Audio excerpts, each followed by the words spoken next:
The hostel was a cocoon of silence that Friday night, a rare pause in the usual chaos of college life. I lay sprawled on my bed, the ceiling fan's lazy whirl pulling my thoughts into a spiral of introspection I usually kept locked away. The world outside my small room felt distant, and I savored the stillness, a chance to shed the mask I wore for others.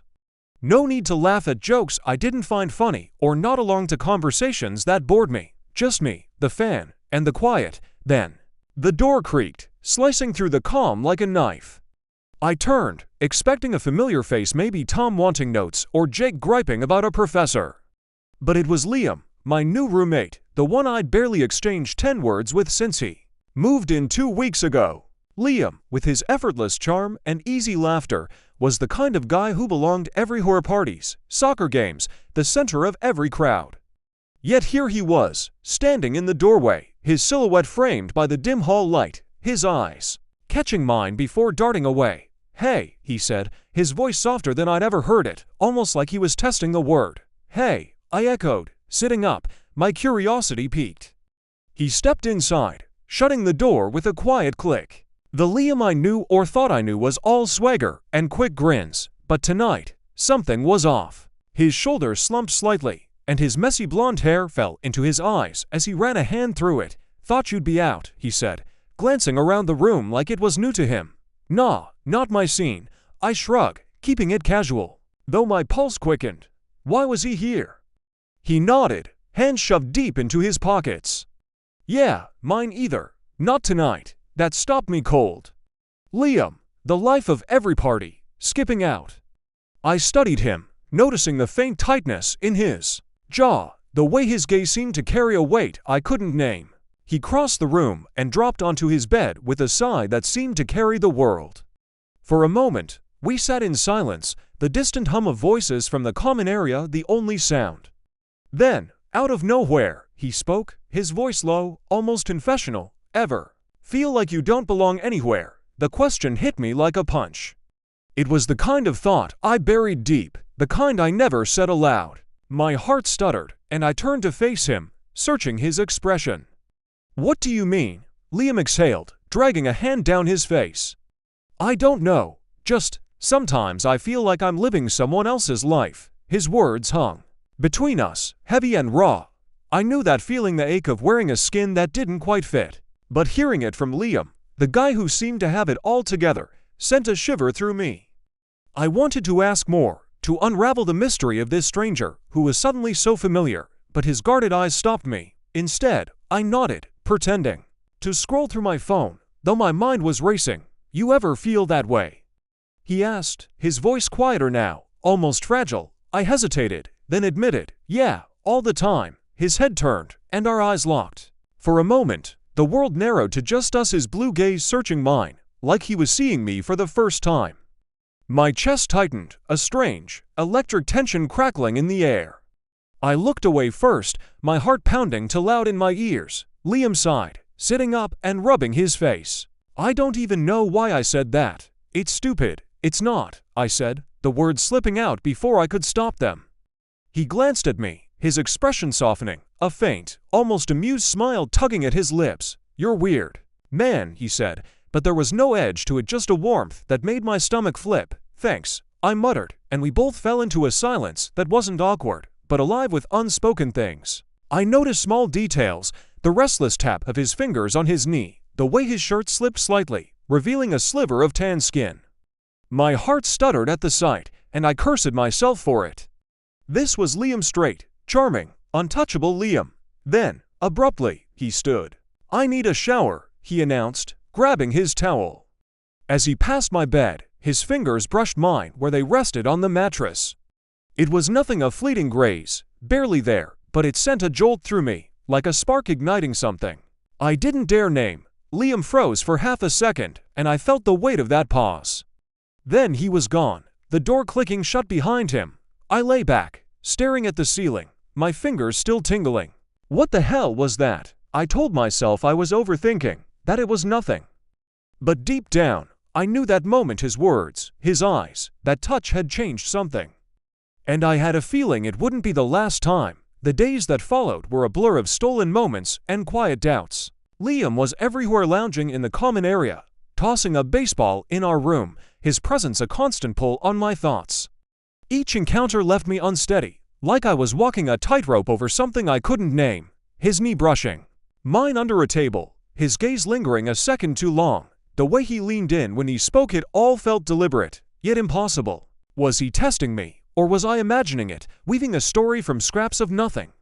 One night, we ended up on his bed, watching a movie on his laptop. The room was dim, the screen's glow casting soft shadows across his face. At one point, he stretched, his arm resting behind me, his fingers grazing my shoulder.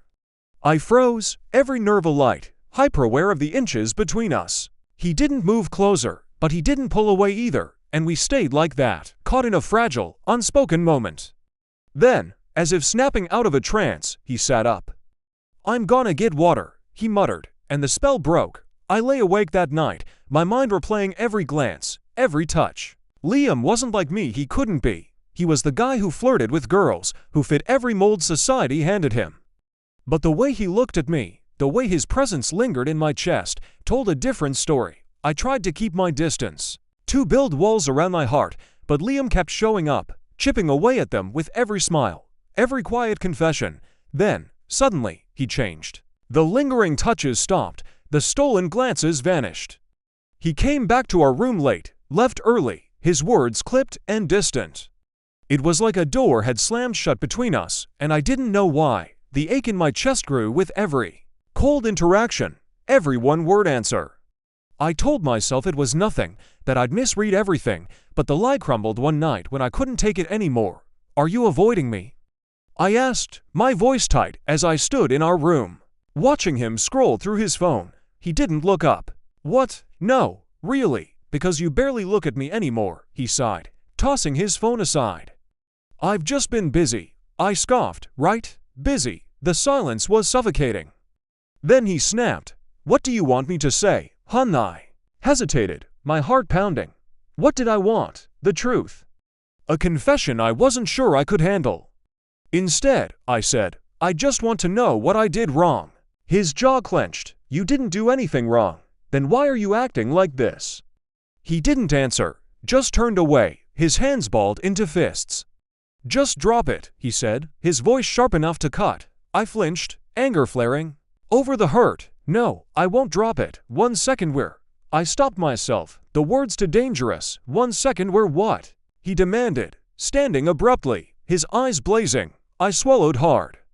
"I don't know, Liam, you tell me." He ran a hand through his hair, his voice raw. "I don't know, okay?" "I don't know. What don't you know?" I pressed, stepping closer. He turned away, his voice barely a whisper. "I don't know how to be this person." The words hit me like a storm. I took a shaky breath. "What person?" He laughed, bitter and broken. "The person who'd." He stopped, shaking his head. "It doesn't matter." But it did. "Liam," I said softly, "you don't have to figure it all out now." He turned to face me, his expression torn frustration, fear, and something achingly vulnerable. "You don't get it. You know who you are. You've accepted it, but me. I don't even know what I'm feeling half the time." My throat tightened. "I get it more than you think." His eyes searched mine, desperate to believe me, then his wall snapped back up. "This was a mistake," he muttered. My stomach dropped. "What cuss?" "Whatever this is," he said, his voice wavering, like it hurt to speak. I stepped back, my heart hammering. "So that's it. You just push me away." He didn't meet my eyes. "It's easier that way. For who?" I demanded, my voice breaking. He didn't answer. That was enough. I grabbed my jacket and walked out, leaving him in the silence he'd chosen. For days, I avoided him, giving him the distance he seemed to want. It hurt more than I could admit, but I wouldn't beg for something he wasn't ready to give. Then came the night that changed everything. I was leaving the library, my mind heavy with assignments and unspoken words, when I saw him. Liam, standing in the pouring rain, his hoodie soaked, hands stuffed into his pockets. His eyes met mine, and for the first time in days, they were unguarded, raw, vulnerable, and real. "I messed up," he said, his voice hoarse over the rain-steady drum.